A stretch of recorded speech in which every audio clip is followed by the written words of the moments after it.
देखो गोटे कथा बहुत स्पष्ट अच्छी जो कथा घटनाटी घटिला ता सांगे कवितार किसी संपर्क ना कविता लिखाई गोटे मनीष भितर गोटे आसुरिक प्रवृत्ति जाग्रत न हो जड़े मनीष को मनीषटे हो गोटे मनीष को मारिबा भली गोटे आसुरिक प्रवृत्ति मनीष भितर न आसू जो मॉब जो ये जो कहते कौन मॉब लिंचिंग कथा ओडिया आम कहे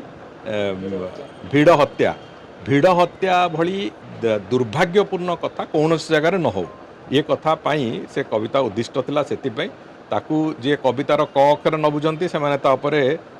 आज अनाप शनाप कमेंट करिसंती मोर सेतरे किछि जाय आसे नै मो कहवा कथा हला सरकार तरफ सरकार संपूर्ण भाव में प्रचेष्टारत अछंती जो माने एभली एक जघन्य रेयरेस्ट ऑफ रेयर क्राइम करचंती तांकू गिरफ खाली करा जीवनी कठोर कठोर सज्जा दिया जीवो जेमिति से शेष बिंदु पर्यंत सरकार जहाँ भूमिका रहिबो सरकार ताको करिवे से बाबद में माननीय मुख्यमंत्री पूरा 100% स्पष्टता दे सारिचंती एवं ताकू नेकी जो राजनीति बिजु जनता दल और कांग्रेस और तांकर किछि चेला चामुंडिया एमान जो करूचंती अंततः से जो नेगेटिविटी स्प्रेड करिवार काम बंद करंतु मॉब लिंचिंग ओडिशा रे आगु को कौन थरे भी जमती न हो से माननीय मुख्यमंत्री कठोरतार सहित कहिचंती एवं से कथा को लेकिन सरकार चलीचंती जो प्रक्रिया थरे गोटे दुर्घटना घटला परे से दुर्घटना द्वितीय थर केमिति न हो से बाबद में सरकार भूमिका थाए सरकार से भूमिका को संपूर्ण रूप निर्वहन कर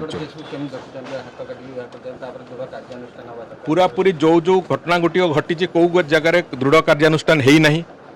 कणासरे गोटे दुर्भाग्यपूर्ण घटना घटला दृढ़ कार्यानुष्ठान है आज पर्यंत ये सरकार 2 वर्ष भितर जो जो जगार एभली भाव में कौन कदर्य क्रिमिनाल एक्टिविटी होती जोटी क्राइम होती से बाबद में सरकार कौन सी जगार चुप बसी ना सबु जगार तुरंत एवं कठोरतार सहित एक्शन निया जाइछि एक कथार स्पष्टता अच्छी एक कथार प्रमाण भी अच्छी आमे 2 वर्ष भितर कोभली भाव में क्राइम हैंडल करिचु एवं गत 24 वर्ष भितर से कौन करुले कोभली भाव में क्राइम हैंडल करते केते लोक घंटा गोड़े से कथार तुलनात्मक चित्र भी दरकार पड़े थोईदेव